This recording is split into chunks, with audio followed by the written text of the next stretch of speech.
Hello. देखिए, पिछले video में हम लोगों ने यहाँ तक बना लिया था। ठीक है, पिछले वीडियो में हम लोगों का अवतल दर्पण को अभिसारी दर्पण क्यों कहते हैं, हम लोगों ने ये पढ़ लिया था। ठीक है, चलिए इसके आगे हम लोग पढ़ते हैं।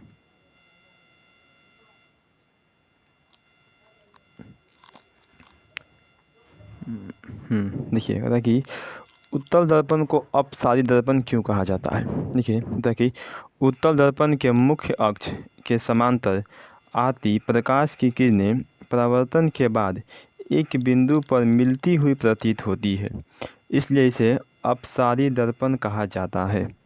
ठीक है, चलिए आगे देखते हैं कि गोलीय दर्पण में बनने वाले किरण आरेख के लिए नियम क्या है। देखिए, गोलीय दर्पण में बनने वाले किरण आरेख के 4 नियम होते हैं। ठीक है, देखिए जो गोलीय दर्पण में हमारा प्रतिबिंब बनता है उसके लिए हमारे पास 4 नियम हैं। चलिए चारों को जान लेते हैं। देखिए हमारा पहला नियम है कि जब आपतित प्रकाश की किरणें प्रधान अक्ष के समांतर भेजी जाती है तो परावर्तन के बाद फोकस से होकर गुजरती है। ठीक है, देखिए जब आपतित प्रकाश की किरणें, ठीक है, इस प्रधान अक्ष के समांतर भेजी जाती है तो परावर्तन के बाद ये मुख्य अक्ष यानी कि फोकस से होकर गुजरेगी, यानी कि एफ से। ठीक है, चलिए इसके आगे आते हैं। देखिए दूसरा का नियम क्या है कि जब आपतित प्रकाश की किरणों को वक्रता केंद्र से भेजा जाता है तो परावर्तन के बाद अपने ही रास्ते लौट जाती है। देखिए जब आपतित प्रकाश की किरण को वक्रता केंद्र से अगर भेजेंगे, ठीक है, तो ये वक्रता केंद्र से ही क्या करेगी, फिर वापस चली जाएगी, यानी कि जिस रास्ते से आई है उसी रास्ते से फिर वापस भी चली जाएगी। चलिए देखते हैं 3 नंबर।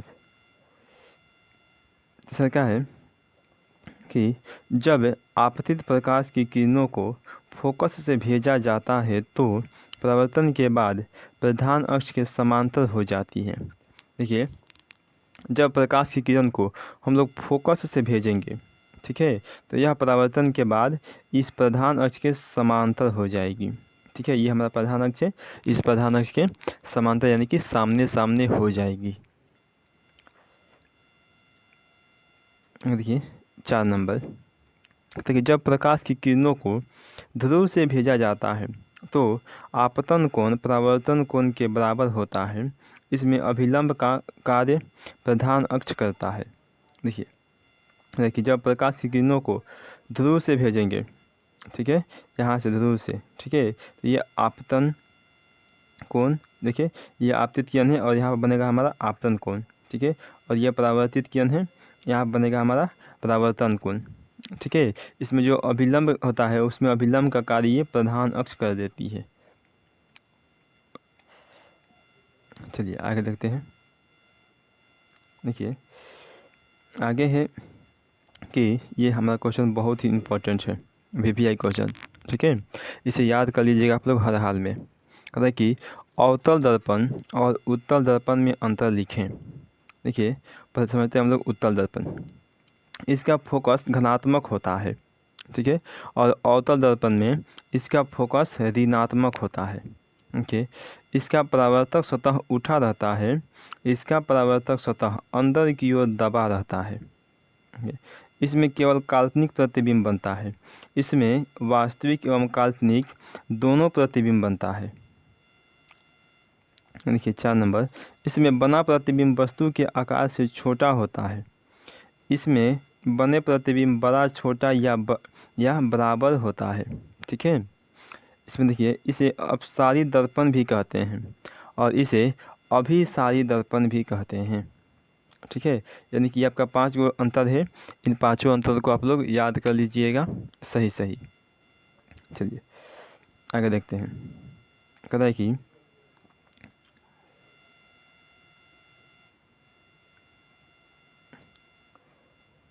अवतल दर्पण में बनने वाले किरण आरेख को खींचे। ठीक है, पहला स्थिति है जब वस्तु अनंत पर रखा हो। ठीक है। जब वस्तु अनंत पर रखा हो, देखिए यहाँ वस्तु यहाँ रखा है, ठीक है। जब वस्तु अनंत पर रखा हो, देखिए तो क्या बनेगा, यानी कि यह आपतित किरण है, ठीक है।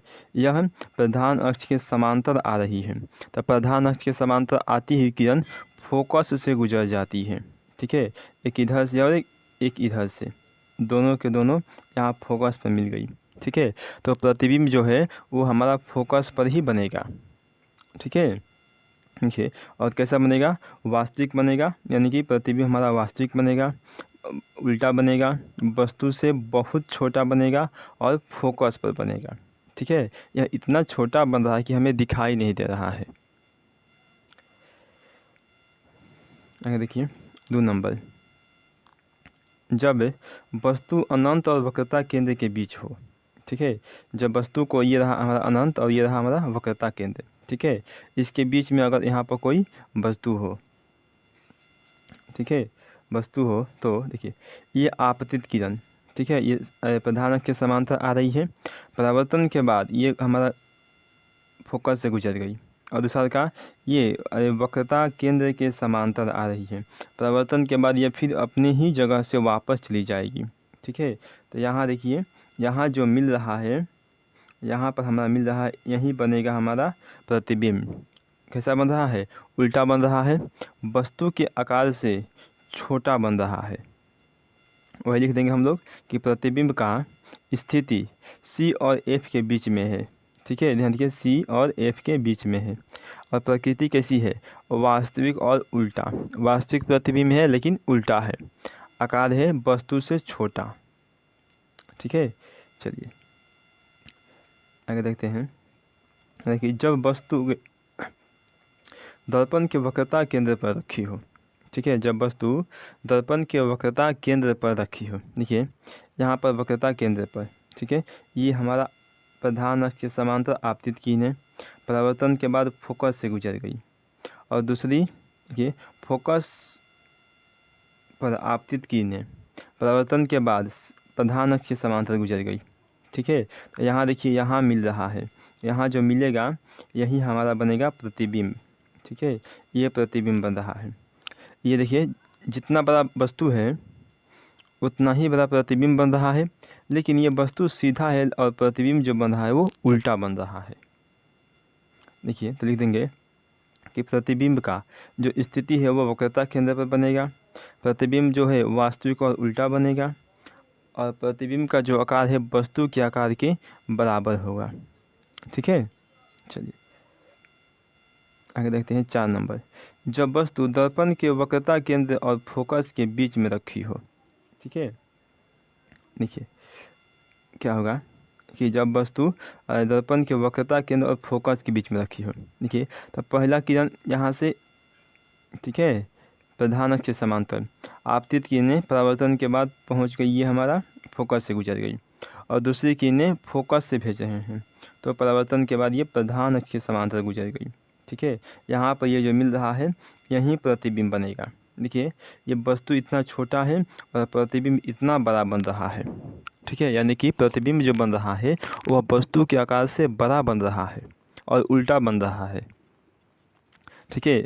और देखिए यहाँ पर ये वक्रता केंद्र और अनंत के बीच में बन रहा है। यहाँ देख लीजिए ध्यान से कि ये प्रतिबिंब जो है वह वक्रता केंद्र और अनंत यानी कि C और अनंत के बीच में प्रतिबिंब बन रहा है। इसे लिख देंगे कि प्रतिबिंब का स्थिति वक्रता केंद्र और अनंत के बीच बनेगा, ठीक है। और जो प्रकृति होगा वह वास्तविक और उल्टा होगा, और जो आकार होगा वस्तु से बहुत बड़ा होगा, यानी वस्तु से बड़ा होगा। देखिए 5 नंबर, देखिए 5वां स्थिति है जब वस्तु को दर्पण के फोकस पर रखी हो, ठीक है। जब वस्तु को दर्पण के फोकस पर रख देंगे तब प्रतिबिंब कहाँ बनेगा। देखिए देखिए ये फोकस पर है, ठीक है। तो पहला तो हमारा प्रधान अक्ष के समांतर आपतित किरण परावर्तन के बाद फोकस से गुजर गई, ठीक है। और दूसरी ये किरण जो यहाँ देखिए, एक मिनट, और दूसरी किरण ये, ठीक है। यहाँ देखिए ये आपतित किरण यानी कि दोनों के दोनों कहाँ गुजरी, दोनों ये दोनों जो किरण है वो समांतर गुजरी, दोनों के दोनों सामने सामने गुजर गई, ठीक है। यानी कि ये जो दोनों किरणें हैं आपस में कहीं मिलने वाली नहीं है। ठीक है, जब आपस में मिलने वाली नहीं होती है तो इसका जो प्रतिबिंब बनता है वो अनंत पर बनता है। ठीक है, देखिए तो लिख देंगे कि प्रतिबिंब का स्थिति अनंत पर रहेगा। ठीक है, प्रकृति वास्तविक और उल्टा होगा और आकार जो होगा वस्तु से बहुत बड़ा होगा, क्योंकि हमें दिखाई तो देगी नहीं। अब देखिए इसमें का लास्ट और 6 नंबर, जब वस्तु दर्पण के फोकस और ध्रुव के बीच में रखी जाती हो। ठीक है, जब वस्तु को यहाँ तक दर्पण के ध्रुव और फोकस के बीच में रखेंगे। ठीक है, देखिए पहला किरण यहाँ से भेजेंगे प्रधान अक्ष के समांतर, परावर्तन के बाद ये फोकस से गुजर गई। ठीक है, और दूसरी यहाँ हम लोग भेजेंगे वक्रता केंद्र से। ठीक है, देखिए अब ये वक्रता केंद्र परावर्तन के बाद ये जहाँ से जाती है वहीं से वापस आ जाती है। ठीक है, यानी कि अगर ये ऐसे जाएगी तो फिर यहाँ से फिर ये ऐसे जा रही तो फिर वापस आ जाएगी। ठीक है, ये तो पीछे तो अब इधर तो ये मिल नहीं सकती है, मिलाने में बहुत दूर जाना पड़ेगा। ठीक है, इसलिए तो इसे हम लोग थोड़ा सा पीछे कर देते हैं। देखिए डॉट डॉट करके ये पीछे मिला देते हैं और यहाँ ये प्रतिबिंब बन गया। ठीक है, जो वस्तु के आकार से बड़ा बना है, वस्तु के आकार से बड़ा बना है। ठीक है, और दर्पण के पीछे बना है और सीधा बना है। लिख देंगे इसे। देखिए कि प्रतिबिंब का स्थिति दर्पण के पीछे बनेगा, प्रकृति जो होगा काल्पनिक एवं सीधा होगा और जो आकार होगा वस्तु से बड़ा होगा। ठीक है, चलिए अब थोड़ा सा इधर जान लेते हैं हम लोग उसको शॉर्ट में। ठीक है, कि अवतल दर्पण में बने प्रतिबिंबों की स्थिति, प्रकृति और आकार की सारणी। ठीक है, कहाँ था तो कहाँ बन रहा था ये सब। देखिए वस्तु की स्थिति, ये हमारा प्रतिबिंब की स्थिति और ये है प्रतिबिंब न सॉरी ये प्रतिबिंब की, और ये प्रतिबिंब की प्रकृति और ये है प्रतिबिंब का आकार। चलिए जानते हैं। कहता कि पहला कि जब वस्तु अनंत पर हो, ठीक है, तो प्रतिबिंब की स्थिति फोकस पर होगा और प्रतिबिंब की प्रकृति जो होगा वो वास्तविक एवं उल्टा होगा और प्रतिबिंब का जो आकार होगा वो वस्तु से छोटा होगा। ठीक है, देखिए 2 नंबर, जब वस्तु यानी कि वक्रता केंद्र और अनंत के बीच में हो तो प्रतिबिंब की प्रकृति वक्रता केंद्र और फोकस के बीच में बनेगा और प्रतिबिंब की जो स्थिति होगी वो वास्तविक एवं उल्टा होगी और प्रतिबिंब का जो आकार होगा वो वस्तु से छोटा होगा। ठीक है, आगे देखिए।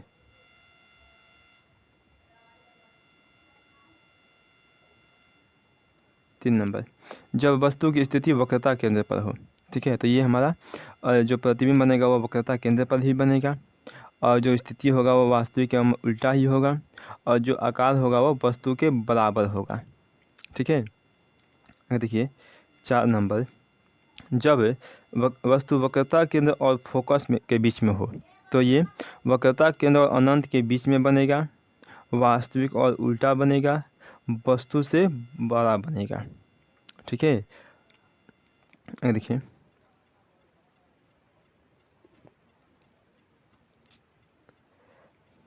देखिए 5 नंबर, 5 में है हमारा कि जब वस्तु फोकस पर हो। ठीक है, तो ये प्रतिबिंब जो है अनंत पर बनेगा और इसका वास्तविक एवं उल्टा बनेगा। ठीक है, वस्तु से बहुत बड़ा बनेगा। आगे देखिए 6 में है हमारा कि जब वस्तु फोकस और ध्रुव के बीच हो। ठीक है, तो ये हमारा दर्पण के पीछे बनेगा, काल्पनिक एवं सीधा बनेगा, वस्तु से बड़ा बनेगा। ठीक है, देखिए चलिए ये देखिए इसे हम तो एक बार शॉर्ट में समझ लेते हैं। ठीक है, ये देखिए कि जब वस्तु अनंत पर हो, 1 मिनट, जब वस्तु अनंत पर हो तो प्रतिबिंब बनेगा हमारा फोकस पर। जब वस्तु अनंत और फोकस के बीच में हो तब प्रतिबिंब बनेगा फोकस और वक्रता केंद्र के बीच। जब वस्तु वक्रता केंद्र पर हो तो प्रतिबिंब भी वक्रता केंद्र पर ही बनेगा और जब वस्तु वक्रता केंद्र और फोकस के बीच हो तब प्रतिबिंब वक्रता केंद्र और अनंत के बीच बनेगा। ठीक है, जब वस्तु फोकस पर हो तो प्रतिबिंब जो हमारा अनंत पर बनेगा और जब वस्तु फोकस और ध्रुव के बीच में हो तो प्रतिबिंब कैसे बनेगा, कहाँ बनेगा, दर्पण के पीछे बनेगा। ठीक है, दर्पण के पीछे सीधा बनेगा और बड़ा बनेगा, काल्पनिक बनेगा। ठीक है, चलिए अब आते हैं थोड़ा सा हम लोग उत्तल दर्पण द्वारा विभिन्न प्रकार के प्रतिबिंब का निर्माण। अवतल हो गया, अब उत्तल दर्पण द्वारा विभिन्न प्रकार के प्रतिबिंब का निर्माण। देखिए, जब वस्तु अनंत पर स्थित हो, पहला स्थिति जब वस्तु अनंत पर स्थित हो। देखिए, जब वस्तु अनंत पर स्थित रहेगी तो यहाँ पर मान लीजिए कोई वस्तु अनंत पर स्थित है। ठीक है, ये हमारा आपतित कीन है। ठीक है, देखिए ये रहा, इधर से भी आपतित कीन है, इधर चल जाएगी। ठीक है, तो ये तो आगे मिल नहीं सकती, तो इसे हम लोग पीछे मिलाएंगे डॉट डॉट करके, और यहाँ देखिए ये फोकस पर मिल गई। ठीक है, चलिए, यानी कि प्रतिबिंब का स्थिति जो होगा फोकस पर बनेगा, प्रकृति जो होगा काल्पनिक बनेगा और सीधा बनेगा, और जो आकार होगा वह वस्तु से बहुत छोटा होगा। आगे देखिए 2 नंबर, जब वस्तु अनंत और ध्रुव के बीच में स्थित हो। ठीक है, जब वस्तु अनंत और ध्रुव के बीच में स्थित हो, देखिए ये अनंत है और ये ध्रुव है। ठीक है, इसके बीच में वस्तु स्थित है, तो पहला किरण इधर चल जाएगा और दूसरा किरण यहाँ से। देखिए, तो ये जो है हमारा प्रतिबिंब बनेगा वो बनेगा यहाँ पे। ठीक है, यानी कि ध्रुव और फोकस के बीच।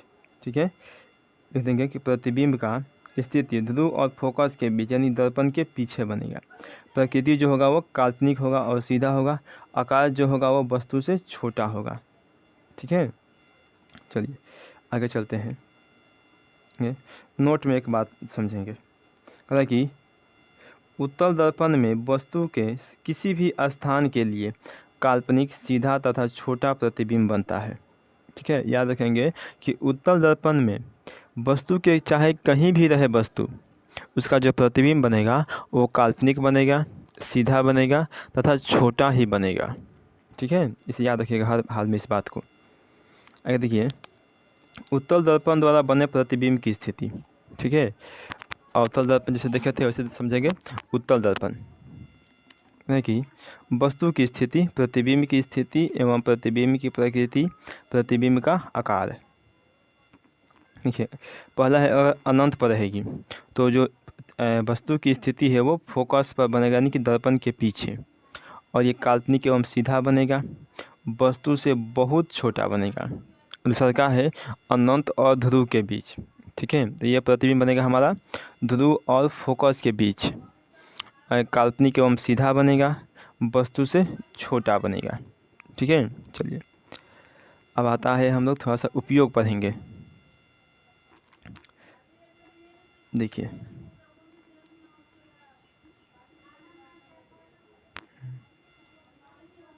देखिए अवतल दर्पण के उपयोग को लिखें। ठीक है, ये क्वेश्चन VVI क्वेश्चन है, इसे आप लोग याद कर लीजिएगा। ठीक है, देखिए अवतल दर्पण का उपयोग निम्नलिखित है। पहला हमारा कि हजामती दर्पण के रूप में, रोगियों के कान नाक गला देखने में। तीसरा है सोलर कुकर में। चौथा है सर्च लाइट में। पांचवा है टॉर्च में। छठा है टेबल लैंप में, और सातवां है गाड़ियों के अग्रदीपों में।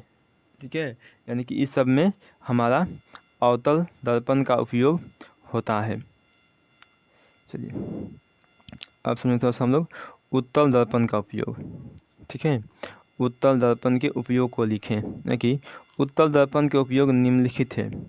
पहला लिखेंगे सड़क या गली में स्ट्रीट लाइट के रूप में। ठीक है, यानी कि जो सड़क और गली में जो लाइट लगता है, जो देखते होंगे कि पोल पर लाइट लगता है। ठीक है, उसमें इसका उपयोग होता है। दूसरा का है बस ट्रक कार में साइड मिरर के रूप में इसका उपयोग होता है।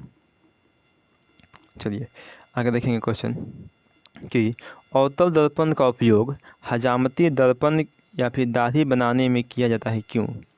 ठीक है, लिखेंगे कि जब अवतल दर्पण में वस्तु को फोकस और ध्रुव के बीच रहता है, ठीक है, तो इसका प्रतिबिंब दर्पण के पीछे सीधा काल्पनिक और बड़ा बनता है। इसलिए अवतल दर्पण का उपयोग हजामती दर्पण में किया जाता है। ठीक है, चलिए अगर समझेंगे हम लोग कि अवतल दर्पण का उपयोग सोलर कुकर में क्यों किया जाता है। ठीक है, ये सब क्वेश्चन बहुत ही इम्पोर्टेंट है। ठीक है, VBI क्वेश्चन है, इसे आप लोग हर हाल में याद कर लीजिएगा क्योंकि एग्जाम में आना ही आना है। पहला है हमारा क्वेश्चन, इसका आंसर है क्योंकि सूर्य से आने वाली प्रकाश की समांतर किरणों को एक बिंदु पर मिला देता है, इसलिए अवतल दर्पण का उपयोग, ठीक है, अवतल दर्पण का उपयोग सोलर कुकर में किया जाता है। देखिए यहाँ पर गलती हो गया है, यहाँ पर होगा हमारा सोलर कुकर, यहाँ पर ये नहीं होगा बल्कि यहाँ पर यह देखिए ये होगा सोलर कुकर, इसे लिख लीजिएगा। ठीक है, सोलर कुकर में किया जाता है। देखिए अगला क्वेश्चन है कि गाड़ियों के हेडलाइट में अवतल दर्पण का उपयोग क्यों किया जाता है। ठीक है, जो गाड़ी का हेडलाइट है उसमें अवतल दर्पण का उपयोग क्यों किया जाता है, क्या कारण है। ठीक है, देखिए समझेंगे कि जब प्रकाश की किरण को फोकस से भेजा जाता है तो वह प्रधान अक्ष के समांतर हो जाती है। इसी गुण के कारण अवतल दर्पण का उपयोग गाड़ियों के हेडलाइट में किया जाता है। ठीक है,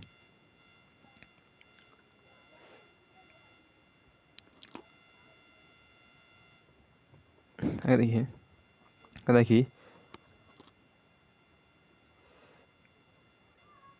चलिए आज इतना ही रहने देते हैं, इसे हम लोग अगले वीडियो में पढ़ेंगे।